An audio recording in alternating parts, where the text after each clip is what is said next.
Any sufficiently advanced technology is indistinguishable from magic. Whoever said index? Index? Okay, funny story, because we got time. The one that Sumit was doing, we always did that with autocomplete, just kind of a word feature used in Excel. And when Boriana and I were in Australia years ago, we were watching a session of Wynne Hopkins, and what he did way before his time, his shortcut was AI. I guess nothing to do with AI. And when he showed that, so he wrote AI, and Boriana and I both at the same time go, ay. Remember that one? Cool. So I leave you in the capable hands of Alan Murray. Cheers, Gasper. All right.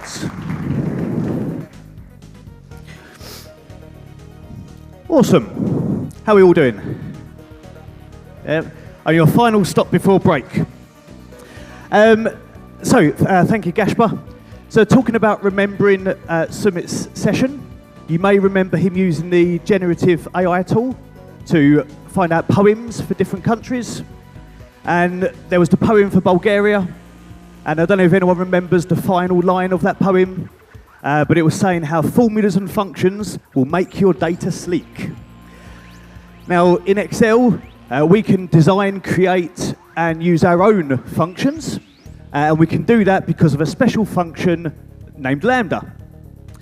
How many people in this room, outside of the class I did yesterday, have done a LAMBDA before? Not too many. Right, so let's get into this then. Yeah, time is of the essence, as we know. These are some words about me. Ah, look at that guy. So this is what we can expect from our session. We are going to use LAMBDA to create our own custom function. We're going to start by writing quite a simple LAMBDA, just especially for those who are new, to get a feel for how we do this, what the process is. And then we'll support that with a second LAMBDA example. And then we'll look at a method to share this LAMBDA with other workbooks that we create. So once we've designed and created this, we can just use it again and again whenever we need to, nice and easy. So the process for building this LAMBDA, we're going to do everything here from the grid.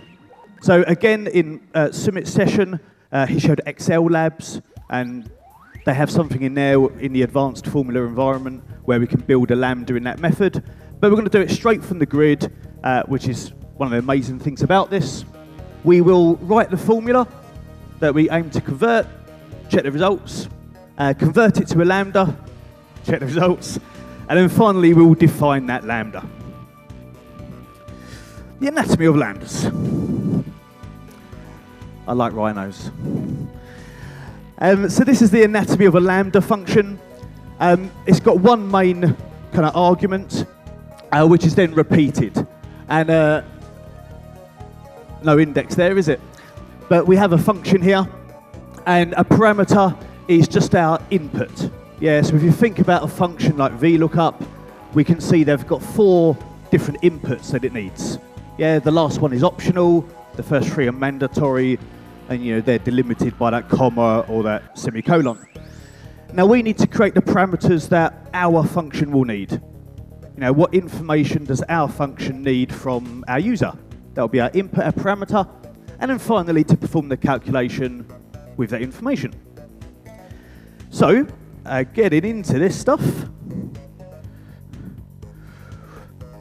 I wasn't sure how much time I had, so I wrote this one already.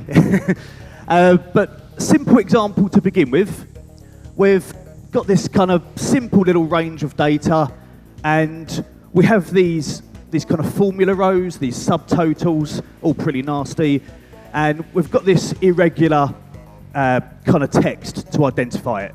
So we've got Chicago sum, Denver total, final Boston. We're looking for a pattern in how we'd know that we only want to add up these guys. So this little example, which I've got here, as mentioned, the sum products here, is we've just got this sum product function working with n and is formula here, just to identify the cells that have a formula, any formula in this scenario, convert it to ones and zeros, and then use it in the sum product. So we can see in this formula that it only has one input. All we need to do is to give it the range. It takes it twice, but somebody just needs to tell it where the range is, and it goes and does its thing. So if we want to convert this to a lambda, we just need to create that parameter, give me the range, give me the data, and we'll take it from there. And then myself, or people I share it with, all they'll need to do is our really easy formula, and they won't have to worry about this process. Is it called this formula? How do I convert it? All this kind of stuff. So to do this, coming into my formula bar, always a good sign when it's multiple lines, eh? I'm going to click before our sum product, and we're going to bring in our lambda function. And this will ask us, as I mentioned in the build-up, for that parameter or calculation. So we can call this whatever we want, as long as we keep within the rules. So if I just call it data for the moment, and then in our sum product here, just using Alt-Enter just to break that down for a moment, we will replace our kind of explicit reference here with the name of our parameter. So we'll pop data into each of these, and we'll close this off at the end. All happy so far? Yeah, so we've got this formula, we knew it worked, it was already written, and we're just in the process of creating our lambda outside of it.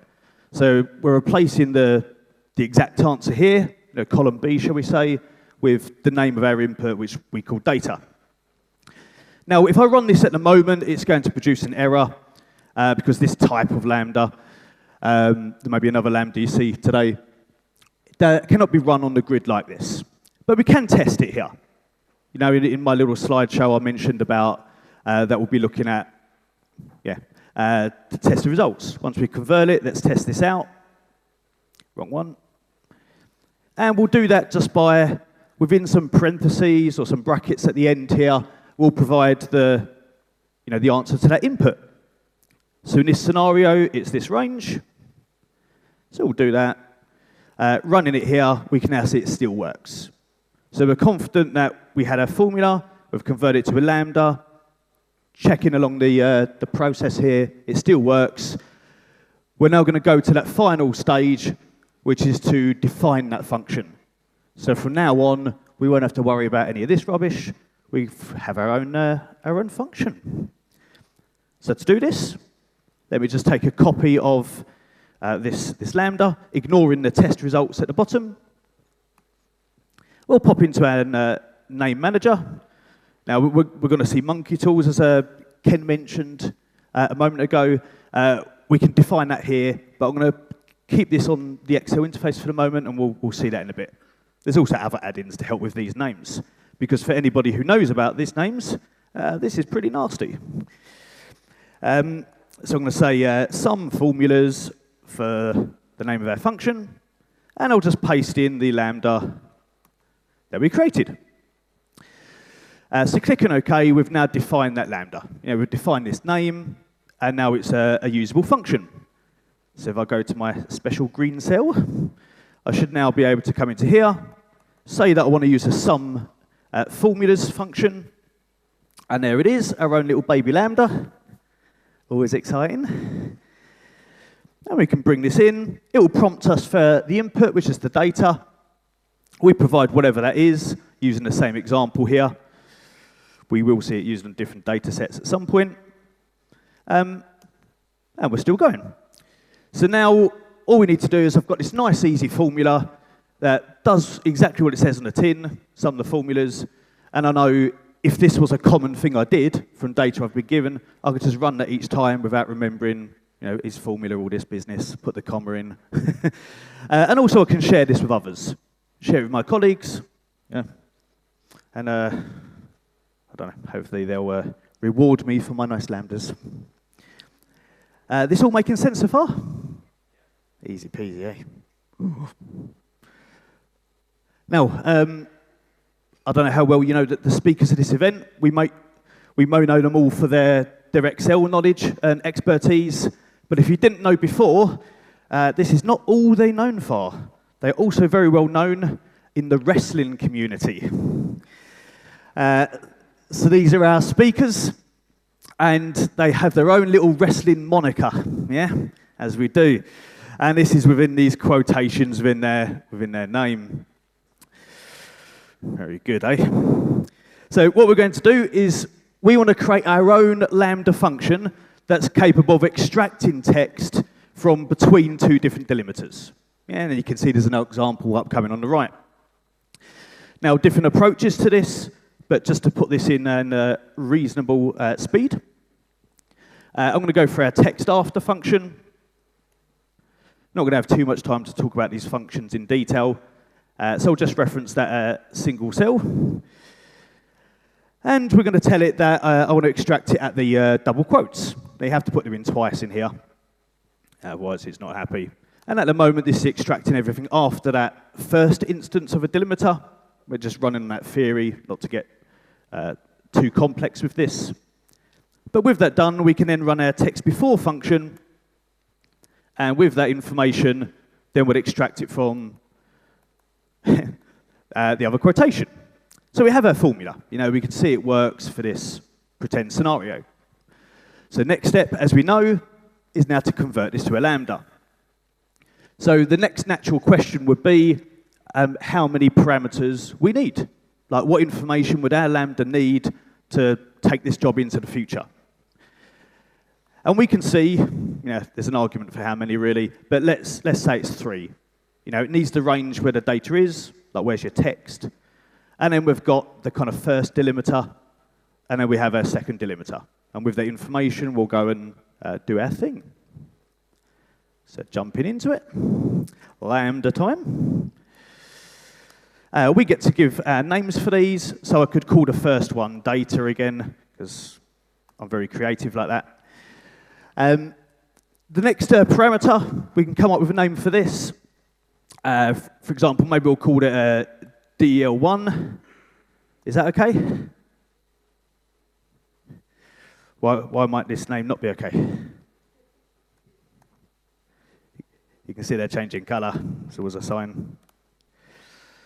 Because we have some cell references named these, we can't be taking these. Let's go for char1 and char2. And then we replace our uses in this instance. So name is data. Oh, I'm really missing the mouse right now.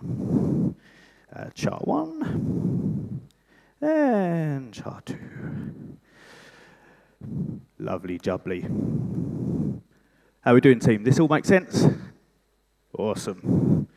Let's give it a quick test, because my slide said that I need to test it. So let's say that our data is there. Let's say that our other delimiter will be the quotes. Really happy I used a quote example. And running this, we can see it still works. So we now convert it to that lambda, tested it, still works. Final stage, define the lambda. Now, just before we define that, just to into our time a bit here, we can see that, you know, in the example on the right-hand side, we have different delimiters. Yeah, it has the open bracket and the closing bracket, so 2 different delimiters. But in this example, it's the same delimiter. You know, it's the quote both times. So, you know, quite frustrating, you know, Ken talking about speed of from folder, but why should I have to put the delimiter twice if I don't need to? If it's the same one, well, I've got to do it again. So what we're going to do is create an optional argument here. Yeah, we're going to make this character 2 an optional argument so that the user only needs to mention that, only needs to state that if it's different to the first one. Yeah. So we're going to put some square brackets around that. Just to illustrate to the Excel user that these are optional. Yeah, so the square brackets themselves don't actually have any function. It's just an illustration for the user. But then within our function here, where we have our character 2, we then want to test, like, has the user given me a character 2?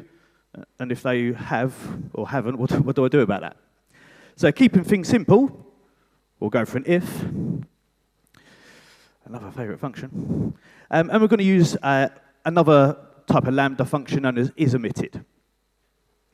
Kind of Lambda helper function. So we're going to check whether that argument was omitted, therefore forcing it into like an optional argument. This would just ask us for that. Like, what's your argument? Now that is char2, so we just bracket after that, comma in there. So value of true, what do we do if it's been omitted? Where it's been omitted, we're going to use char1. Notice they're coming up in the list here as these defined kind of parameters. And if it's not been omitted, then we use char2. Get myself confused there. And we need another bracket. All sound okay? I guess the test will be if we take that out. So running this, it still works. Woohoo! Yes, so now, proving its optional status by, using this test area that we've now only provided one character, proving the fact that that character 2 is optional. Time to define. That nearly rhymed. Name manager. You guys are just desperate for coffee, aren't you? Text between. You're not alone. That does say text between. And we'll paste this in here. So name all defined. Are we all excited about seeing this formula in action? Yeah, some of you. Enough of you. Right, so first instance, coming into our text between, we can tell it that our data is here and our delimiter is the quote. Oh dear, what have I done? Did I put too many? Hey. And and in our second one, we can use it, what have we got here? With our two different delimiters. Close bracket. Oh, what a mess that looks. Awesome. So we've got our second lambda, one to some formulas, one to do this text between.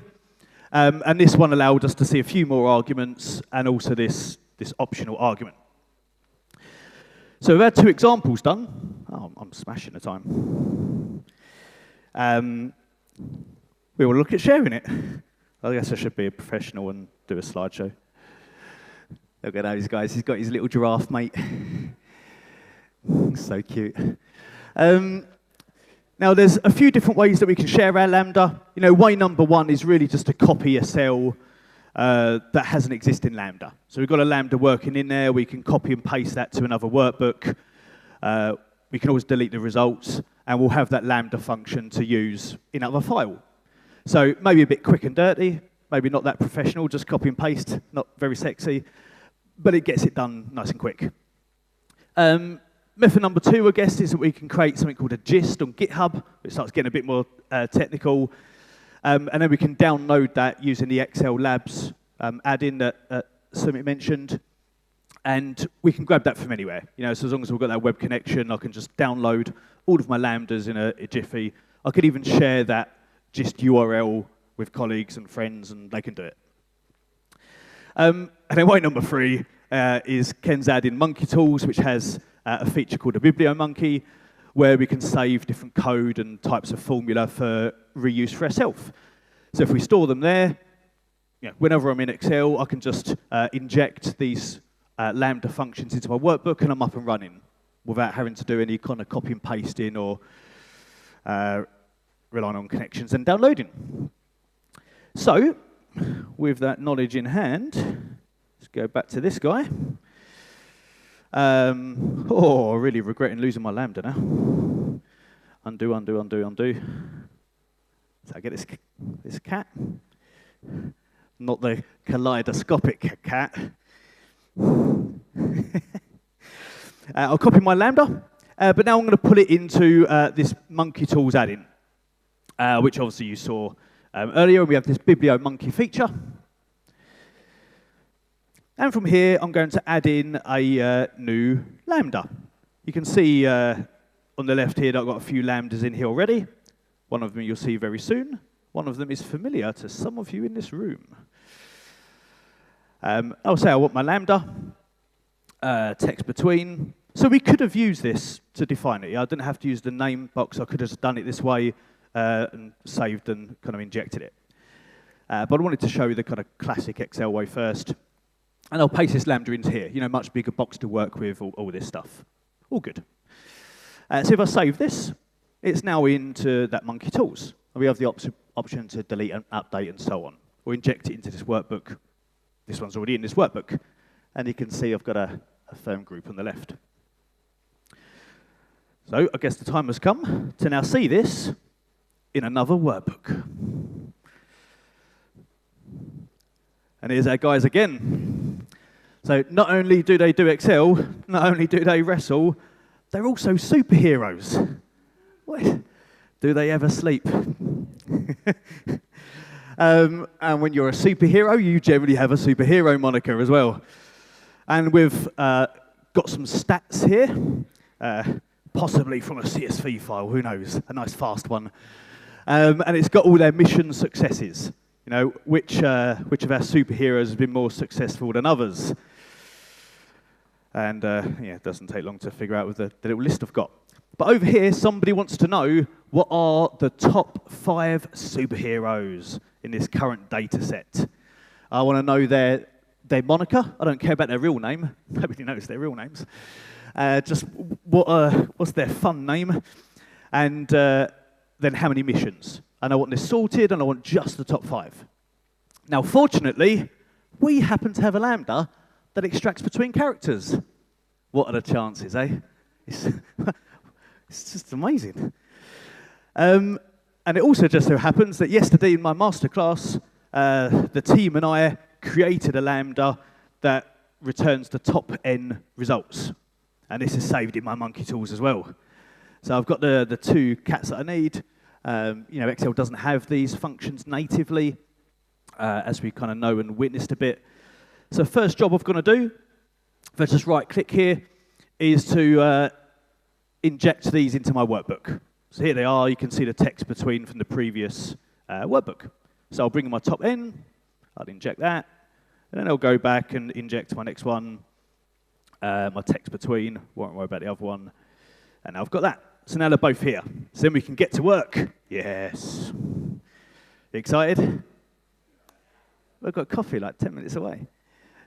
Oh, and there's a formula on the screen as well. So we're going to do this let function. We'll come up with a name. So what I want to do is extract the moniker, the alias first, store that in like a virtual column, like in a name, and then just use it in the calculation. So we come up with a funky name, like alias. Move that out of the way. And, oh, hello, text between. Data is all this stuff. And dum, dum, dum, dum. And obviously the optional argument on the end there. We're then going to come in and bring in our top N function, the other lambda that we just injected from Monkey Tools, and some of us created yesterday. So I'll bring in this top N. Obviously, you guys haven't seen this, a lot of you, but it just asks a few questions. It asks, where's the data we're doing this from? Which column do you want me to sort by? You know, there's only 2 columns, but it could be like 8 or 9 or whatever. How many do you want? Do you want the top 5? Do you want the top 10? What do you want? And then would you like an others row? So of the top 5 to then have this others row saying, oh, like, and this is how many missions the rubbish ones did. So in this top N, the data, I'm going to throw in a H stack at this point, just to combine the information from alias, you know, the name above, to the information from this column. From here, we then need to tell it the sort col. That's going to be column 2. From here, third argument, we need to say how many we want. We said top 5. Would you like to see the total of the others? Yeah, let's do that. Let's say true for that. And then we need a closing bracket on the end. You confident. This is exciting. Oh, yes. Lovely.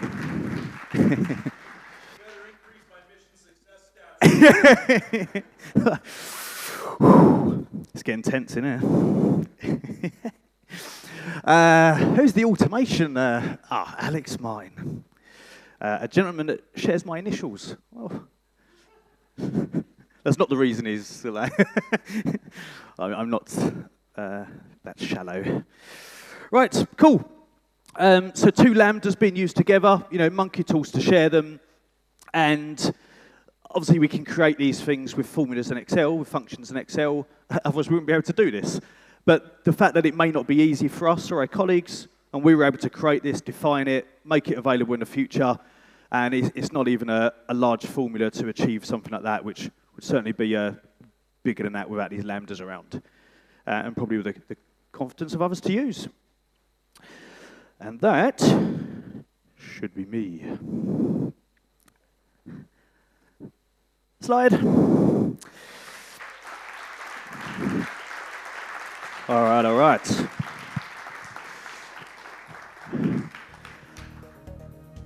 So that brings us to questions, I guess. Yeah, any questions for Alan?